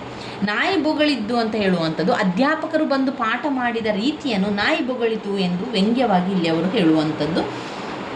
ಆಮೇಲೆ ಅವ್ರು ಹೇಳ್ತಾರೆ, ಅಷ್ಟೇ ಅಲ್ಲದೆ ರಾಮ ಅಂದ್ರೇನು, ಕರ್ಮ ಅಂದ್ರೇನು, ಕಾವ್ಯ ಅಂದ್ರೇನು, ಕಾಡು ಅಂದ್ರೇನು, ಟ್ಯಾಕ್ಸ್ ಅಂದ್ರೇನು, ರಾಮ ಅಂದ್ರೇನು, ಕೃಷ್ಣ ಅಂದ್ರೇನು, ರಾವ್ ಅಂದ್ರೇನು ಎಂಬ ಬಗ್ಗೆ ವ್ಯಕ್ತಿ ಪಾಠ ಮಾಡಿದ್ದನ್ನು ನಾಯಿ ಬೊಗಳಿತು ಎನ್ನುವಂತೆ ವಿಟ್ಟಿ ವರ್ಣಿಸುತ್ತಾನೆ. ಅಂದರೆ ಅವರು ಅಧ್ಯಾಪಕರಾಗಿದ್ದರು, ಕೆಲವು ವರ್ಷಗಳ ಹಿಂದೆ ಅಧ್ಯಾಪಕರಾಗಿದ್ದರು. ಕಂಟಿ ವಿಟ್ಟಿ ಕಿಟ್ಟಿ ಅವರು ವಿದ್ಯಾರ್ಥಿಗಳಾಗಿದ್ದರು. ಅವರ ಬಗ್ಗೆ ಅವರು ವಿವರಿಸ್ತಾ ಇದ್ದಾರೆ. ಅವರು ಹೇಳ್ತಾರೆ, ಇವರು ಅಂದರೆ ಇಲ್ಲಿ ವ್ಯಕ್ತಿ ಅಂತ ಹೇಳಿದವರು ಅಧ್ಯಾಪಕರಾಗಿದ್ದರು. ಅವರು ನಮಗೆ ಅಧ್ಯಾಪಕರಾಗಿದ್ದರು. ಯಾವ ರೀತಿ ಮಾಡ್ತಾ ಇದ್ರು ಅಂದರೆ, ತರಗತಿ ಬಂದ ಕೂಡಲೇ ಬೊಬ್ಬೆಯನ್ನು ಹೊಡಿತಾ ಇದ್ರು, ಅವರಿಗೆ ಸರಿಯಾಗಿ ಅರ್ಥ ಮಾಡಿಸ್ತಾ ಇರಲಿಲ್ಲ. ಒಂದು ನಾಯಿಯ ಬೊಗಳಿದ ರೀತಿಯಲ್ಲಿ ಬೊಗಳ್ತೇವಿನ ಬೇರೆ ಏನೂ ಕೂಡ ಗೊತ್ತಾಗ್ತಿರಲಿಲ್ಲ ಎನ್ನುವಂಥದ್ದು ಇಲ್ಲಿ ಅವರು ಹೇಳುವಂಥದ್ದು. ಅಧ್ಯಾಪಕರಾಗಿದ್ದಂಥ ಸಮಯದಲ್ಲಿ ಅವರು ಆ ರೀತಿ ಬೊಗಳ್ತಾ ಇದ್ರು. ರಾಮ ಅಂದ್ರೇನು, ಕೃಷ್ಣ ಅಂದ್ರೇನು, ಕಾವ್ಯ ಅಂದ್ರೇನು, ಕರ್ಮ ಅಂದ್ರೇನು, ಕಾಮ ಅಂದ್ರೇನು, ಎಲ್ಲ ರೀತಿ ಕೇಳ್ತಾ ಇದ್ರು. ಇವರು ನಾಯಿ ಬೊಗಳಿದ ರೀತಿಯಲ್ಲಿ ಮಾಡ್ತಾ ಇದ್ರು ಅಂತ ವಿಟ್ಟಿ ವರ್ಣಿಸ್ತಾನೆ.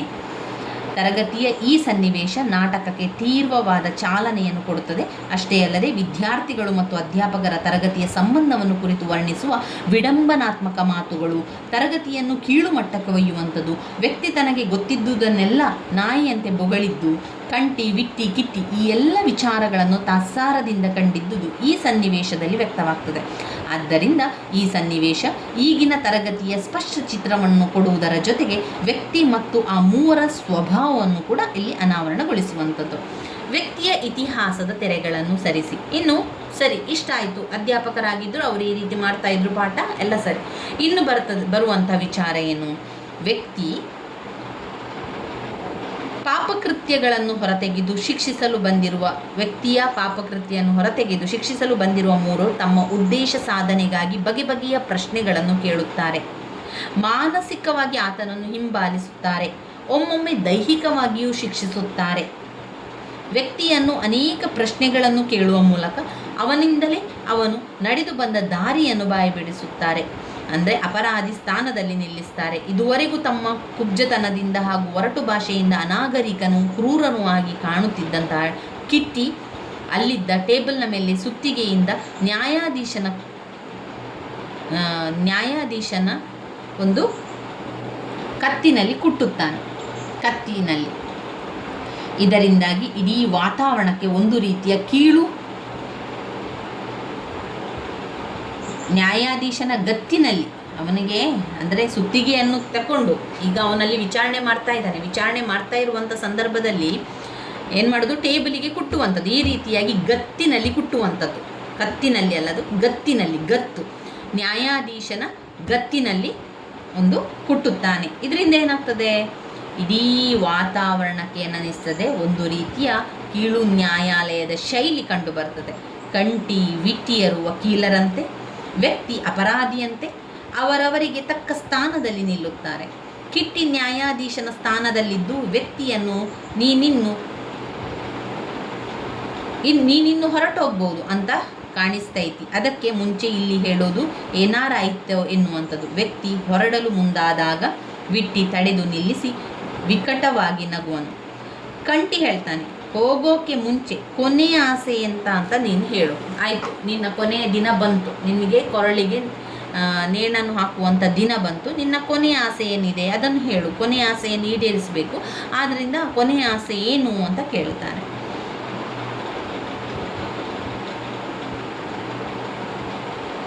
ವ್ಯಕ್ತಿ ತಪ್ಪನ್ನು ಒಪ್ಪಿಕೊಂಡು ಕ್ಷಮಿಸುವಂತೆ ಕೋರುವನು. ಈಗ ವ್ಯಕ್ತಿಗೆ ತಪ್ಪಿನ ಅರಿವಾಗಿದೆ. ಎಲ್ಲ ಕೇಳಿದ ನಂತರ ಈಗ ಅನಿಸಿದೆ ಅವನಿಗೆ, ಇಲ್ಲ ನಾನು ಶಿಕ್ಷೆಗೆ ಗುರಿಯಾಗ್ತಾ ಇದ್ದೇನೆ, ನನಗೆ ಇನ್ನು ಮರಣದಂಡನೆ ಆಗ್ತದೆ ಎನ್ನುವಂಥದ್ದು ಅವನಿಗೆ ಗೊತ್ತಿತ್ತು ವ್ಯಕ್ತಿಗೆ. ಆಗ ಅವನು ತಪ್ಪನ್ನೆಲ್ಲ ಒಪ್ಕೊಳ್ತಾನೆ. ಎಲ್ಲ ಹೌದು, ನಾನು ಮಾಡಿದ್ದೇನೆ, ನಾನು ಈ ರೀತಿ ತಪ್ಪು ಕೆಲಸಗಳನ್ನು ಮಾಡಿದ್ದೇನೆ, ನಾನು ಅವರ ಜೊತೆಗೆ ಸೇರಿಕೊಂಡಿದ್ದೇನೆ, ಎಲ್ಲವನ್ನು ಕೂಡ ಹೇಳುವಂಥ ಕೆಲಸವನ್ನು ಮಾಡ್ತಾನೆ. ವ್ಯಕ್ತಿಯ ಎಲ್ಲ ಕೂಡ ಏನೆಲ್ಲ ವಿಚಾರ ಇದೆ ಅದನ್ನೆಲ್ಲ ಕೂಡ ಹೇಳಿ ಒಂದು ಸಲ ಶಿಕ್ಷೆ ಒಂದು ಸಲ ಎಂದು ಹೇಳುವಂಥದ್ದು. ಅಂದರೆ ಇಲ್ಲಿ ಕಿಟ್ಟಿ ಹೇಳ್ತಾನೆ, ಹುಟ್ಟು ಒಂದು ಸಲ ಬರುವಂಥದ್ದಲ್ವಾ, ಸಾವು ಕೂಡ ಒಂದು ಸಲ, ತಪ್ಪು ಒಂದು ಸಲ, ಅದಕ್ಕೆ ಶಿಕ್ಷೆ ಕೂಡ ಒಂದು ಸಲ ಅಂತ ಹೇಳಿ ವಿಟ್ಟಿ ವ್ಯಕ್ತಿಯನ್ನು ಚಿಕ್ಕ ಸ್ಟೂಲಿನ ಮೇಲೆ ನಿಲ್ಲಿಸುವುದು. ಅದಾದ ನಂತರ ವ್ಯಕ್ತಿಯ ಕೊರಳಿಗೆ ನೀನು ಬರುವಂಥದ್ದು. ವ್ಯಕ್ತಿ ಕೇಳ್ತಾನೆ, ಹಾಗಾದರೆ ನನಗೆ ದಿಕ್ಕೇ ಇಲ್ಲ, ನಾನು ತಪ್ಪು ಮಾಡಿದ್ದೇನೆ, ಹೌದು ನಾನೀಗ ತಪ್ಪನ್ನು ಒಪ್ಕೊಂಡಿದ್ದೇನೆ, ನಾನೆಲ್ಲ ಮಾಡಿದ್ದೇನೆ ತಪ್ಪು, ನಾನು ಎಂತೆಲ್ಲ ಮಾಡಿದ್ದೇನೆ ಅದೆಲ್ಲ ತಪ್ಪು ಸರಿ, ಆದರೆ ತಪ್ಪಾಗಿದೆ, ನನ್ನಿಂದ ತಪ್ಪಾಗಿದೆ, ಆದರೆ ನಾನು ನಾನು ತಪ್ಪನ್ನು ಒಪ್ಕೊಂಡಿದ್ದೇನೆ. ನನ್ನ ಮೇಲೆ ನನಗೆ ಕಡಿಮೆ ಪ್ರಮಾಣದ ಶಿಕ್ಷೆಯನ್ನು ಕೊಡಬೇಕಲ್ವಾ, ನನಗೆ ಈ ರೀತಿಯ ನೇಣುವನ್ನು ಹಾಕಬಾರ್ದು, ವ್ಯಕ್ತಿಯ ಕೊರಳಿಗೆ ನೇಣು ನೀವು ಕೊರಳಿಗೆ ನೇಣನ್ನು ಹಾಕ್ತಾ ಇದ್ದೀರಿ ಅಂತಾದರೆ ನನ್ನ ತಪ್ಪಿಗೆ ಕ್ಷಮೆ ಇಲ್ವಾ, ನಾನು ನಿಮ್ಮ ಕ್ಷಮೆ ಕೇಳ್ತಾ ಇದ್ದೇನೆ, ನನಗೆ ಪಶ್ಚಾತ್ತಾಪ ಆಗಿದೆ, ಆದ್ದರಿಂದ ಕೊರಳಿಗೆ ನೇಣು ಹಾಕಬೇಡಿ ಅಂತ ಕೇಳ್ತಾ ಇರುವಂಥದ್ದು ವ್ಯಕ್ತಿ. ಹಾಗಾದರೆ ನನಗೆ ದಿಕ್ಕೇ ಇಲ್ವೇ, ನೀವು ನನ್ನ ಪ್ರಾಮಾಣಿಕತೆ ನೋಡಿ ಆದರೂ ನನಗೆ ಬಿಡುಗಡೆ ಮಾಡೋದಿಲ್ವ, ಇಲ್ಲ ನಾನೀಗ ಬದಲಾಗಿದ್ದೇನೆ, ನಾನು ಈಗ ಯಾವುದೇ ರೀತಿಯ ಕೆಟ್ಟ ಕೆಲಸಗಳನ್ನು ಮಾಡ್ತಾ ಇಲ್ಲ, ನಾನು ಬದಲಾಗಿದ್ದೇನೆ, ನನಗೆ ಈ ಒಂದು ಪ್ರಾಮಾಣಿಕತೆಗೆ ನೀವು ಏನೂ ಕೊಡ್ತಾ ಇಲ್ವಾ, ಪ್ರಾಮಾಣಿಕತೆಯನ್ನು ನೋಡಿ ಆದರೂ ನನ್ನನ್ನು ಬಿಡುಗಡೆ ಮಾಡ್ಬೋದಲ್ಲ ಅಂತ ಹೇಳಿ ವ್ಯಕ್ತಿ ಕೇಳ್ತಾನೆ. ಯಾರಲ್ಲಿ? ಆ 3 ಜನರಲ್ಲಿ, ಕಂಠಿ ವಿಟ್ಟಿ ಕಿಟ್ಟಿಯಲ್ಲಿ ಕೇಳುವಂಥದ್ದು ಎಂದು ಅಸಹಾಯಕನಾಗಿ ಕೇಳುವಂಥ ಪರಿಸ್ಥಿತಿ ಕೂಡ ಕಾಣ್ತದೆ. ಅಷ್ಟೇ ಅಲ್ಲದೆ ಮೊದಲಾದ ಸಂದರ್ಭಗಳು ಒಂದು ಕೀಳು ನ್ಯಾಯಾಲಯದ ಸನ್ನಿವೇಶವನ್ನು ಸೃಷ್ಟಿಸುವ ಮೂಲಕ ವ್ಯಕ್ತಿ ಮತ್ತು ವ್ಯವಸ್ಥೆಯ ನಡವಳಿಕೆಯ ಕಡೆಗೆ ಬೆಳಕನ್ನು ಚೆಲ್ತದೆ. ಇಷ್ಟಾಯಿತು. ಇಷ್ಟೆಲ್ಲ ಆದ ಮೇಲೆ ಏನಾಯಿತು, ವ್ಯಕ್ತಿ ಮಾಡಿರುವ ಅಪರಾಧಗಳನ್ನು ತನಿಖೆ ನಡೆಸಿ ಆತನ ತಪ್ಪಿಗೆ ಶಿಕ್ಷೆ ನೀಡುವುದು ಈ ನಾಟಕದ ಕಥಾವಸ್ತು. ಈ ನಾಟಕಕ್ಕೆ ಲಂಕೇಶರು ತೆರೆಗಳು ಎನ್ನುವಂಥ ಔಚಿತ್ಯಪೂರ್ಣ ಹೆಸರನ್ನು ನೀಡಿದ್ದಾರೆ. ಹಾಗಾದರೆ ಈ ನಾಟಕಕ್ಕೆ ಈ ಹೆಸರು ಔಚಿತ್ಯಪೂರ್ಣ ತಿಳಿದುಕೊಳ್ಳುವುದು ಉಚಿತ. ತೆರೆಗಳು ಎಂದರೆ ಪರದೆಗಳು ಎಂದು ಅರ್ಥ. ವ್ಯಕ್ತಿಯ ಆತ್ಮ ಎಂಬುದು ಅಂತರಂಗದಲ್ಲಿದೆ ಎಂಬುದು ನಮ್ಮೆಲ್ಲರ ಭಾವನೆ. ವ್ಯಕ್ತಿಯ ಭಾವನೆಗಳು ಅಲ್ಲಿಂದ ಹುಟ್ಟುತ್ತದೆ. ವ್ಯಕ್ತಿ ಮಾಡುವ ಪ್ರತಿಯೊಂದು ಕ್ರಿಯೆ, ಗಳಿಸುವ ಅನುಭವ ಅಚ್ಚಳಿಯದಂತೆ ಅಲ್ಲಿ ದಾಖಲಾಗುತ್ತದೆ ಎಂಬುದು ನಂಬುಗೆ. ಈ ನಾಟಕದಲ್ಲಿ ವ್ಯಕ್ತಿ ತಾನು ಆರ್ಥಿಕವಾಗಿ ಮೇಲೆ ಬರಲು ಸಮಾಜದ ಕಣ್ತಪ್ಪಿ ಏನೇನು ಮಾಡಿದ್ದನೋ ಅವೆಲ್ಲವೂ ಅವನಿಗೆ ಮಾತ್ರ ಗೊತ್ತಿರುತ್ತದೆ. ಆದರೆ ಸಮಾಜಕ್ಕೆ ತಕ್ಕ ಅಪರಾಧಿಯಂತೆ ತೋರಿದರೂ ಅದನ್ನು ಸಾಬೀತು ಮಾಡಲು ಸಾಧ್ಯವಾಗುವುದಿಲ್ಲ.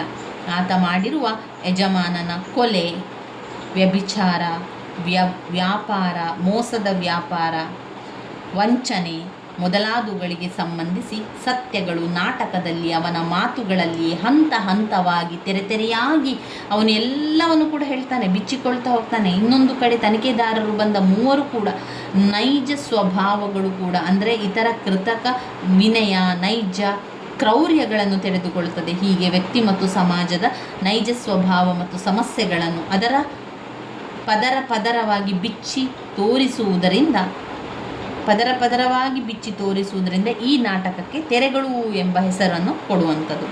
ಆದರೆ ಒಂದು ಅಂಶವನ್ನು ಈ ಸಂದರ್ಭದಲ್ಲಿ ಗಮನಿಸಬೇಕು. ಮಗುವೊಂದು ಹುಟ್ಟಿದಾಗ ಹೇಗೆ ತಂದೆ ತಾಯಿಯರು ಆ ಮಗುವಿಗೆ ಇಡುವ ಹೆಸರು ಎಲ್ಲ ಸಂದರ್ಭದಲ್ಲೂ ಅನ್ವರ್ಥವಾಗಿರುವುದಿಲ್ಲವೋ, ಹಾಗೆಯೇ ಒಂದು ಕೃತಿಗೆ ಈ ಕೃತಿಯ ಕರ್ತೃ ಇಡುವ ಹೆಸರು ಸಂದರ್ಭದಲ್ಲೂ ಅನ್ವರ್ಥವಾಗಿರುವುದಿಲ್ಲವೋ, ಹಾಗೆಯೇ ಒಂದು ಕೃತಿಗೆ ಆ ಕೃತಿಯ ಕರ್ತೃ ಇಡುವ ಹೆಸರು ಎಲ್ಲ ಸಂದರ್ಭಗಳು ಅನ್ವರ್ಥವಾಗಬೇಕಿಲ್ಲ. ಆದರೆ ತೆರೆಗಳು ಈ ನಾಟಕಕ್ಕೆ ಅನ್ವರ್ಥವಾಗಿದೆ ಎಂದೇ ಭಾವಿಸಬಹುದು. ಈಗಾಗಲೇ ನಾವು ಪರಿಚಯಿಸಿರುವಂತೆ ತೆರೆಗಳು ಕಳೆದ ಶತಮಾನದ 60ರ ದಶಕದಲ್ಲಿ ರಚಿತವಾದ ವಿಶಿಷ್ಟ ಬಗೆಯ ನಾಟಕ. ಇದು ನವೋದಯ ನಾಟಕಗಳಂತೆ ಸಾಂಪ್ರದಾಯಿಕ ಮಾದರಿಯಲ್ಲಿ ಇಲ್ಲ. ನಿರ್ದಿಷ್ಟ ಕತೆ ಇಲ್ಲದಿರುವುದು, ಪಾತ್ರಗಳಿಗೆ ಸಾಂಪ್ರದಾಯಿಕ ಹೆಸರಿನ ಬದಲಾಗಿ ವ್ಯಕ್ತಿ, ಕಂಠಿ, ವಿಟ್ಟಿ, ಕಿಟ್ಟಿ ಎಂದು ಹೆಸರಿಸಿರುವುದು. ನಾಟಕದ ಬೆಳವಣಿಗೆ ನಿರ್ದಿಷ್ಟ ಗುರಿಯತ್ತ ಸಾಗಿದರೂ ಅಲ್ಲಲ್ಲಿ ಉಪಘಟಕಗಳನ್ನೆತ್ತ ತಿರುಗಿ ಪುನಃ ಪ್ರಧಾನ ಘಟಕ ಯಾವುದಿದೆ ಅದಕ್ಕೆ ಬರ್ತದೆ ಮರಳುವುದು. ದಟ್ಟವಾದ ಸಂಕೇತಗಳ ಬಳಕೆ ಮೊದಲಾದ ಲಕ್ಷಣಗಳಿಂದ ತೆರೆಗಳು ಅಸಂಗತ ಮಾದರಿಯ ನಾಟಕದಂತೆ ತೋರಿ ಬರ್ತದೆ. ಆದರೆ ವ್ಯಕ್ತಿಯ ಅಪರಾಧವನ್ನು ಪತ್ತೆ ಹಚ್ಚಿ ಶಿಕ್ಷೆ ಕೊಡಿಸುವ ನಿರ್ದಿಷ್ಟ ಗುರಿಯತ್ತ ಬೆಳೆಯುವುದು. ಅರ್ಥಪೂರ್ಣವಾದ ಆರಂಭ ಅಂತ್ಯಗಳಿರುವುದನ್ನು ಗಮನಿಸಿದರೆ ತೆರೆಗಳು ಒಂದು ಸಾಂಪ್ರದಾಯಿಕ ನಾಟಕದಂತೆಯೇ ಕಂಡುಬರುತ್ತದೆ. ಹಾಗಾಗಿ ಈ ನಾಟಕ ರಚನೆಯಾದ ಕಾಲಕ್ಕೆ ಒಂದು ವಿಶಿಷ್ಟ ಬಗೆಯ ಸಂವೇದನೆಯ ನಾಟಕವಾಗಿದೆ ಎನ್ನಲಡ್ಡಿಯಿಲ್ಲ. ಆದ್ದರಿಂದ ತೆರೆಗಳು ಅಲ್ಲಲ್ಲಿ ಅಸಂಗತ ಲಕ್ಷಣಗಳಿಂದ ಕೂಡಿದ ಸಾಮಾನ್ಯ ನಾಟಕವಾಗಿದೆ. ಈ ತೆರೆಗಳು ನಾಟಕದಲ್ಲಿ ಬರುವಂತಹ ಅರ್ಥಗಳು, ಸಂದರ್ಭ, ಸ್ವಾರಸ್ಯ ಎಲ್ಲವನ್ನು ಕೂಡ ನೋಡ್ತಾ ಹೋಗುವ. ಅರ್ಥ: ಕೆಪ್ಪು ಅಂದರೆ ಕಿವುಡು, ಅಂಬೋದು ಎನ್ನುವುದು. ಕೊಬ್ಬು ಅಂದರೆ ಅಹಂಕಾರ, ಅಹಂಕಾರ. ಅರ್ಥವನ್ನು ನೋಡ್ಕೊಳ್ಬೇಕು, ಅರ್ಥಗಳನ್ನು ಕೊಡ್ತಾರೆ. ಇಲ್ಲಿ ನಾನು ನೋಡಿ ಲೈನ್ ಹಾಕಿದ್ದೇನಲ್ವಾ, ಅಂಡರ್ಲೈನ್ ಹಾಕಿರುವಂಥದ್ದೆಲ್ಲ ಕೂಡ ಹಳೆಯ ಪ್ರಶ್ನೆಯಲ್ಲಿ ಬಂದಿರುವಂತಹ ಪದೇ ರಿಪೀಟ್ ಆಗಿರುವಂತಹ ಅರ್ಥಗಳಾಗಿದೆ ಸ್ನೇಹಿತರೆ. ಅದನ್ನು ಸ್ಕಿಪ್ ಮಾಡಬೇಡಿ, ಅದನ್ನು 2-3 ಬಾರಿ ಹೇಳ್ಕೊಳ್ಳಿ, ಆವಾಗ ಅರ್ಥ ನೆನಪಲ್ಲಿರ್ತದೆ.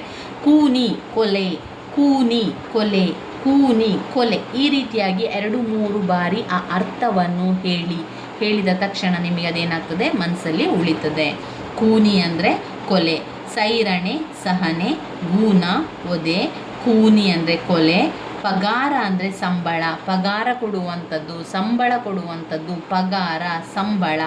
ಗಿಲೀಟು ಅಂದರೆ ನಯ, ಗಿಲೀಟು ನಯ.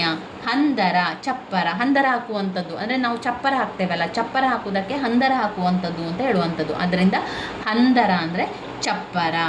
ದುಗ್ಗಾಣಿ ಅಂದರೆ 2 ಕಾಸು. ಹಚ್ಚಡ ಅಂದರೆ ಮೇಲು ಹೊದಿಕೆ, ಹಚ್ಚಡ ಅಂದರೆ ಮೇಲು ಹೊದಿಕೆ. ಇವಿಷ್ಟು ಅರ್ಥಗಳು ಈ ತೆರೆಗಳು ನಾಟಕದಲ್ಲಿ ಬರ್ತದೆ. ಇನ್ನು ಸಂದರ್ಭ ನಾವು ನೋಡಿದರೆ ಇವಿಷ್ಟು ಸಂದರ್ಭ ಇದೆ. ಯಾಕೆ ನಾವು ಟೆಕ್ಸ್ಟ್ ಬುಕ್ಕಲ್ಲಿ ಆ ಸಂದರ್ಭದ ಪ್ರಶ್ನೆಗಳನ್ನು ನೋಡ್ಕೊಳ್ಬೇಕು ಅಂತ ಹೇಳಿದರೆ, ಅವರೇನು ಮಾಡ್ತಾರೆ, ನಿಮ್ಮ ಟೆಕ್ಸ್ಟ್ ಬುಕ್ಕಲ್ಲಿರುವ ಸಂದರ್ಭದ ಪ್ರಶ್ನೆಗಳಿಂದಲೇ ಆಯ್ಕೆ ಮಾಡಿ ಪರೀಕ್ಷೆಗೆ ಕೊಡುವಂಥದ್ದು. ಆದ್ದರಿಂದ ಆ ಪ್ರಶ್ನೆಗಳನ್ನು ನೋಡ್ಕೊಳ್ಳಿ, ಯಾವ ನಾಟಕದಲ್ಲಿ ಬಂದಿದೆ ಅಂತ ಗೊತ್ತಾದರೆ ನಿಮಗೆ ಅದನ್ನು ವಿವರವಾಗಿ ಬರೀಲಿಕ್ಕೆ. ಅಂದರೆ ಈ ಸಾಲುಗಳನ್ನು ತೆರೆಗಳು ಎನ್ನುವಂಥ ನಾಟಕದಿಂದ ಆಯ್ದುಕೊಳ್ಳಲಾಗಿದೆ. ತೆರೆಗಳು ನಾಟಕವನ್ನು ಬರೆದವರು ಪಿ ಲಂಕೇಶ್ ಅವರು ಅಂತ ಬರಿಬೋದು. ಆದ್ದರಿಂದ ನಮಗೆ ಯಾವ ನಾಟಕದಿಂದ ಬಂದಿದೆ ಅಂತ ಗೊತ್ತಾದರೆ ಬೇಗ ಬರಿತಾ ಹೋಗಲಿಕ್ಕೆ ಸಾಧ್ಯ ಆಗ್ತದೆ. ಇನ್ನು ವಿವರಣೆ ಅಂತ ಬಂದಾಗ ನಿಮಗೆ ಆ ಸಾರಾಂಶದಲ್ಲಿ ಏನೆಲ್ಲ ಅರ್ಥ ಆಗಿದೆ ಅಲ್ವಾ, ಅದನ್ನೇ ಸ್ವಲ್ಪ ಬರಿತಾ ಹೋಗಿ. ಸಂದರ್ಭದ ಪ್ರಶ್ನೆಗಳನ್ನು ನೋಡುವ. ಆನೆ ನೋಡಕ್ ಬಂದು ಆಡು ನೋಡಿದಂಗಾತು. ಬೆಳವಣಿಗೆ ದೇಹದ್ದಿರಬಹುದು, ಬುದ್ಧಿದಿರಬಹುದು. ಒಂದು ಸಲ ನೀವು ಯಜಮಾನರನ್ನು ತೋರಿಸಿದ ಹಾಗೆ ನೆನಪು. ಎಗರಾಡಿದರೆ ಯಾವುದು ಸುಸೂತ್ರ ಆಗಕ್ಕಿಲ್ಲ ಬಿಡ್ರಿ. ಇಲ್ಲೆಲ್ಲ ಕೂಡ ಹೆಚ್ಚಿನ ತನಿಖಾಧಿಕಾರಿಗಳಾದಂಥ ಕಂಠಿ, ವಿಟ್ಟಿ, ಕಿಟ್ಟಿಯವರೇ ಕೇಳುವಂಥ ಪ್ರಶ್ನೆ. ಕೊನೆಯದಾಗಿ ನಮ್ಮನ್ನು ಕ್ಷಮಿಸಿ, ನನ್ನನ್ನು ಬಿಟ್ಟು ಬಿಡಿ, ನನಗೆ ಅಪರಾಧಕ್ಕೆ ಹಾಗಾದರೆ ನನಗೆ ದಿಕ್ಕೇ ಇಲ್ವಾ, ಅದೆಲ್ಲ ಕೂಡ ವ್ಯಕ್ತಿ ಹೇಳುವಂತಹ ಮಾತಾಗಿದೆ. ಇನ್ನು ಉಳಿದಿರುವಂಥದ್ದೆಲ್ಲ ತನಿಖೆ ಮಾಡಲಿಕ್ಕೆ ಬಂದಿರುವಂತಹ 3 ವ್ಯಕ್ತಿಗಳಿದ್ದಾರಲ್ಲ, ಅವರೇ ಹೇಳುವಂಥ ಮಾತಾಗಿರುವಂಥದ್ದು. ಜಪ್ತಿಗೆ ಬಂದು ನಾವೆಂದು ಬರಿಗೈಲಿ ಹೋಗಿಲ್ಲ, ಒಳ್ಳೆ ಹಂದಿ ಸಾಹಸ ಆತು ಕಣೋ, ನಮ್ಮಂಥವರಿಗೆ ಇಂಥ ಕೆಲಸ ಸಿಕ್ಕೋದೇ ಕಮ್ಮಿ, ಸುತ್ತ ಸೌದೆ ಹಾಕಿ ಸುಟ್ಟು ಬಿಡೋಣ, ಮಹಾ ಗುಡ್ಡ ಕಡಿಯೋ ಬಡ್ಡಿ ಮಗ, ಒಳ್ಳೆ ಕೆಲಸಕ್ಕೆ 7 ಸಮುದ್ರ ದಾಟಬೇಕಾಗುತ್ತದೆ, ಎಲ್ಲವನ್ನು ಸರಳಗೊಳಿಸಿ ಜಡ್ಜ್ ಮಾಡ್ತಿದ್ದೀರಾ, ಹಾಗಾದರೆ ನನಗೆ ದಿಕ್ಕೇ ಇಲ್ಲವೇ. ಇದು ವ್ಯಕ್ತಿ ಹೇಳುವಂತಹ ಮಾತು. ಮತ್ತೆಲ್ಲವನ್ನು ಕೂಡ ಮೂವರು ಕಂಠಿ ವಿಟ್ಟಿ ಕಿಟ್ಟಿಯವರು ಹೇಳಿರುವಂಥದ್ದು. ಅದನ್ನು ನೀವೇನು ಮಾಡಿ ಅಂತ ಹೇಳಿದರೆ, ಪ್ರತ್ಯೇಕವಾಗಿ ಅವರ ಹೆಸರುಗಳು ಅವರೇ, ಅಂದರೆ ಪ್ರತಿಯೊಂದು ಮಾತುಗಳನ್ನು ನಾವಿಲ್ಲಿ ನೋಡ್ತಾ ಇಲ್ಲ. ಯಾಕಂದರೆ ನಾಟಕದಲ್ಲಿ ಪ್ರತಿಯೊಬ್ಬರು ಏನೆಲ್ಲ ಹೇಳಿರ್ತಾರೆ ಎನ್ನುವಂಥದ್ದನ್ನು ಎಲ್ಲವನ್ನು ನೋಡ್ಕೊಳ್ತಾ ಹೋದರೆ ಅದರಲ್ಲಿ ತುಂಬಾ ಇದೆ ಸ್ನೇಹಿತರೆ. ಆದ್ದರಿಂದ ಸಂದರ್ಭ ಸ್ವಾರಸ್ಯಕ್ಕೆ ಪ್ರಶ್ನೆಗೆ ಬಂದಾಗ ನೀವೇನು ಬರೀರಿ ಅಂತ ಹೇಳಿದರೆ, ಈ ಸಾಲುಗಳನ್ನು ತೆರೆಗಳು ಎನ್ನುವ ನಾಟಕದಿಂದ ಆರಿಸಿಕೊಳ್ಳಲಾಗಿದೆ. ತೆರೆಗಳು ನಾಟಕವನ್ನು ಬರೆದವರು ಪಿ ಲಂಕೇಶ್ ಅವರು. ಈ ಒಂದು ನಾಟಕದಲ್ಲಿ ತೆರೆಯ ಮೇಲೆ ಒಬ್ಬ ವ್ಯಕ್ತಿ ಇರ್ತಾನೆ, ಅವನು ಅನೇಕ ತಪ್ಪುಗಳನ್ನು ಮಾಡಿರ್ತಾನೆ. ಅವನ ವಿರುದ್ಧವಾಗಿ, ಅವನ ಪರವಾಗಿ ಅವನನ್ನು ವಿಚಾರಣೆ ಮಾಡಲಿಕ್ಕೆ ಬಂದವರು ಕಂಠಿ ವಿಟ್ಟಿ ಮತ್ತು ಕಿಟ್ಟಿಯವರು. ಆ ಮೂವರು ತನಿಖಾಧಿಕಾರಿಗಳಾಗಿ ವಿಚಾರಣೆಯನ್ನು ಮಾಡ್ತಾ ಹೋಗ್ತಾರೆ. ಅಂತಹ ಸಂದರ್ಭದಲ್ಲಿ ಈ ಒಂದು ಮಾತುಗಳನ್ನಾಡುವಂಥದ್ದನ್ನು ನಾವು ಗಮನಿಸಬಹುದು. ಕಂಠಿ ವಿಟ್ಟಿ ಕಿಟ್ಟಿ ಮೂವರು ಕೂಡ ಆ ವ್ಯಕ್ತಿಯ ವಿದ್ಯಾರ್ಥಿಗಳಾಗಿರ್ತಾರೆ. ಅಧ್ಯಾಪಕರಾಗಿದ್ದಂತಹ ವ್ಯಕ್ತಿಯನ್ನು ತನಿಖೆ ಮಾಡುವಂಥದ್ದು. ಯಾಕಂದರೆ ಅವನು ಅನೇಕ ತಪ್ಪುಗಳನ್ನು ಮಾಡಿರ್ತಾನೆ, ಅನೇಕ ಅಪರಾಧಗಳನ್ನು ಮಾಡ್ತಾನೆ. ಆ ಒಂದು ತನಿಖೆಯನ್ನು ಮಾಡಲಿಕ್ಕೆ, ಅಷ್ಟೇ ಅಲ್ಲದೆ ಯಜಮಾನನನ್ನು ಕೊಂದು ಅವನೇ ಯಜಮಾನನಾಗಿರ್ತಾನೆ. ಆದ್ದರಿಂದ ತನಿಖೆಯನ್ನು ಮಾಡಲಿಕ್ಕೆ ಅವರು ಬಂದಿರುವಂಥದ್ದು. ಈ ರೀತಿ ಹಾಕಿ, ಒಳ್ಳೆ ಹಂದಿ ಸಾಹಸ ಆತು ಕಣೋ, ಸುತ್ತ ಸೌದೆ ಹಾಕಿ ಸುಟ್ಟು ಬಿಡೋಣ. ಇದು ಹಳೆ ಪ್ರಶ್ನೆ ಪತ್ರಿಕೆ ಬಂದಿದೆ, ನೀವು ಅದನ್ನು ಅದೇ ರೀತಿ ಬರೀರಿ. ಇಲ್ಲಿ ಅವರು ತನಿಖಾಧಿಕಾರಿಗಳು ಹೇಳುವಂಥದ್ದು, ಅಂದರೆ ವ್ಯಕ್ತಿಯನ್ನು ತನಿಖೆ ಮಾಡ್ತಾ ಮಾಡ್ತಾ ಅವರು ಹೇಳುವಂಥದ್ದು, ಒಳ್ಳೆಯ ಹಂದಿ ಸಾಹಸ ಆಯ್ತಲ್ವಾ ಅಂತೆಲ್ಲ ಹೇಳ್ತಾ ಇರುವಂಥದ್ದನ್ನು ನಾವು ಆ ಒಂದು ನಾಟಕದಲ್ಲಿ ಕಾಣ್ತಾ ಹೋಗ್ಬೋದು.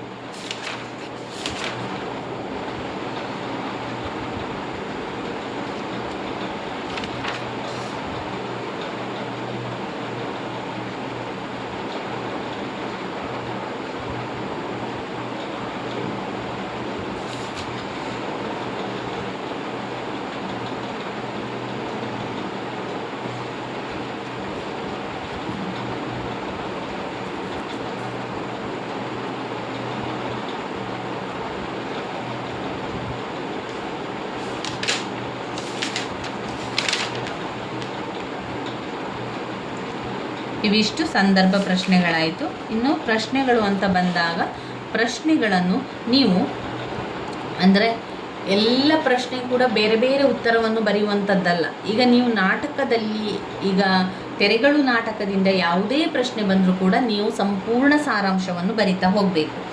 ನೋಡಿ, ಇಲ್ಲಿ ಅವರು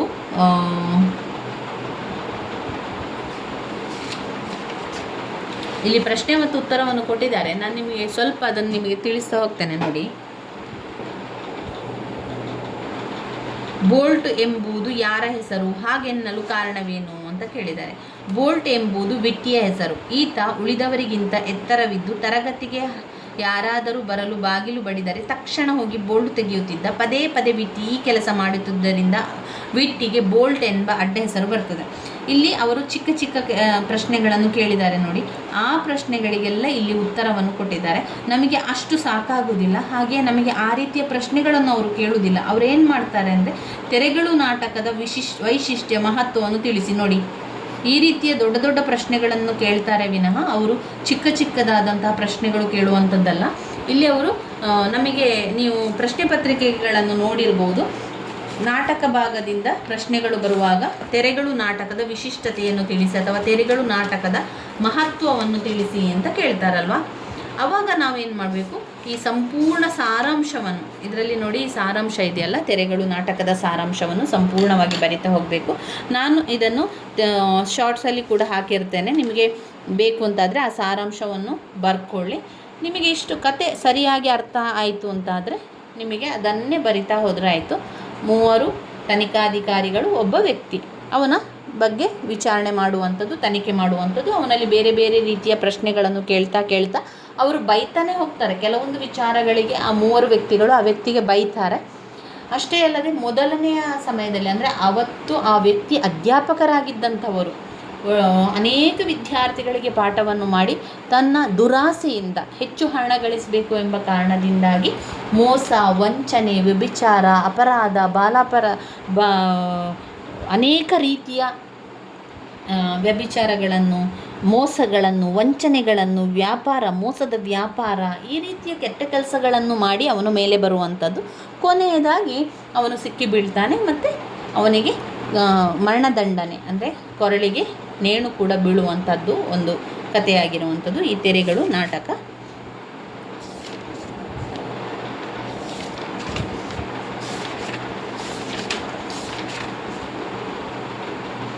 ತೆರೆಗಳು ನಾಟಕವನ್ನು ಓದ್ಕೊಳ್ಳಿ. ಯಾಕಂದರೆ ನಾಟಕದಲ್ಲಿ 4 ನಾಟಕಗಳಿರೋದ್ರಿಂದ ಅವರು 4 ನಾಟಕದಿಂದಲೂ ಕೂಡ ಪ್ರಶ್ನೆಗಳನ್ನು ಕೇಳ್ತಾರೆ. ಯಾವ ನಾಟಕವನ್ನು ಕೂಡ ಕೇಳ್ಬೋದು. ನಾಟಕವನ್ನು ಒಮ್ಮೆ ನೀವು ಅರ್ಥ ಮಾಡಿಕೊಂಡ್ರೆ ಮತ್ತೆ ಪದೇ ಪದೇ ಓದ್ಕೊಳ್ಬೇಕು ಅಂತ ಇಲ್ಲ. ಈಗೊಮ್ಮೆ ಅರ್ಥ ಮಾಡಿಕೊಂಡ್ರೆ ಮತ್ತೆ ಪರೀಕ್ಷೆಯ ಹಿಂದಿನ ದಿವಸ ಒಮ್ಮೆ ನೋಡ್ಕೊಳ್ಳಿ ಯಾವ ರೀತಿ ಬಂದಿದೆ ಅಥವಾ ಯಾವ ರೀತಿ ಪ್ರಶ್ನೆಗಳು ಬರ್ಬೋದು ಎನ್ನುವಂಥದ್ದು ನೋಡಿಕೊಂಡ್ರೆ ಸಾಕಾಗ್ತದೆ ಸ್ನೇಹಿತರೆ. ಈ ರೀತಿಯಾಗಿ ಮಾಡ್ಕೊಳ್ಳಿ. ಇನ್ನು ಚಿಂತೆ ಮಾಡಬೇಡಿ. ಕನ್ನಡ ಓದಬೇಕಾದ್ರೆ 2 ಪುಸ್ತಕಗಳಿದೆ. ಯಾವುದನ್ನೆಲ್ಲ ಓದ್ಕೊಳ್ಳುವಂಥದ್ದು, ಎಷ್ಟು ಓದ್ಕೊಳ್ಳುವಂಥದ್ದನ್ನು ಚಿಂತೆ ಮಾಡಬೇಡಿ. ಎಲ್ಲ ನಾಟಕದ ಕಥೆಯನ್ನು ಒಮ್ಮೆ ಕೇಳ್ಕೊಳ್ಳಿ. ನಾನು ಪ್ರತಿಯೊಂದು ನಾಟಕದ ಸಂಪೂರ್ಣ ಸಾರಾಂಶವನ್ನು ನಿಮಗೆ ನಾನು ತಿಳಿಸ್ಕೊಟ್ಟಿದ್ದೇನೆ. ಅದೆಲ್ಲ ಕೂಡ ಪ್ಲೇಲಿಸ್ಟಲ್ಲಿದೆ, ಅದನ್ನು ಕೂಡ ಚೆಕ್ ಮಾಡ್ಕೊಳ್ಳಿ. ನೀವು ಕೇಳಿಕೊಂಡ್ರೆ ಸಾಕು, ಮತ್ತೆಲ್ಲ ಕೂಡ ನಿಮಗೆ ಬರಿತಾ ಹೋಗಲಿಕ್ಕೆ ಸಾಧ್ಯ ಆಗ್ತದೆ. ಅದರಿಂದ ಕನ್ನಡದಲ್ಲಿ ನೀವು ಆದಷ್ಟು ಏನು ಮಾಡಬೇಕು, ನಾಟಕ ಭಾಗವನ್ನು, ಪ್ರಬಂಧ ಭಾಗವನ್ನು, ಆಮೇಲೆ ಈ ಕವಿತೆಯ ಅರ್ಥಗಳನ್ನು, ಸಾರಾಂಶಗಳನ್ನೆಲ್ಲ ಸರಿಯಾಗಿ ತಿಳ್ಕೊಳ್ಬೇಕು. ಒಮ್ಮೆ ಕೇಳಿಕೊಂಡ್ರೆ ಸಾಕು, ನಂತರ ಅದನ್ನೆಲ್ಲ ಬರೀಲಿಕ್ಕೆ ಆಗ್ತದೆ.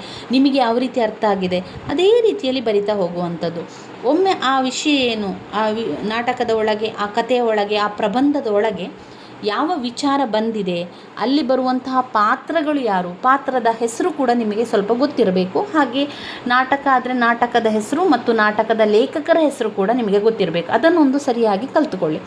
ನಂತರ ಉಳಿದಿರುವಂಥ ವಿವರಣೆಗೆ ಹೆಚ್ಚು ಚಿಂತೆಯನ್ನು ಮಾಡಬೇಡಿ. ಅರ್ಥ ಅಂತ ಬಂದಾಗ ನಾನು ಸಂಪೂರ್ಣ ಅರ್ಥವನ್ನು ನಿಮಗೆ ನಾನು ಕೊಟ್ಟಿದ್ದೇನೆ, ಪ್ಲೇಲಿಸ್ಟಲ್ಲಿದೆ, ನೋಡಿಕೊಳ್ಳಿ. ಆ ಅರ್ಥವನ್ನು, ನಾನು ಕೊಟ್ಟಿರೋ ಅರ್ಥಗಳನ್ನಷ್ಟೇ ಕಲಿತ್ರೆ ಸಾಕು. ಅದೇ ರಿಪೀಟಾಗಿ ಬರುವಂಥದ್ದು, ಅದೇ ಪದೇ ಪದೇ ಬರುವುದರಿಂದ ಅವಷ್ಟನ್ನು ಕಲಿತ್ರೆ ನಿಮಗೆ ಸಂಪೂರ್ಣವಾಗಿ ಅಂಕ ಅರ್ಥದಲ್ಲಿ ಸಿಗ್ತದೆ. ಇನ್ನು ಸಂದರ್ಭ ಸ್ವಾರಸ್ಯದ ಪ್ರಶ್ನೆ ಕೂಡ ಹಾಗೆ, ಚಿಂತೆ ಮಾಡಬೇಡಿ.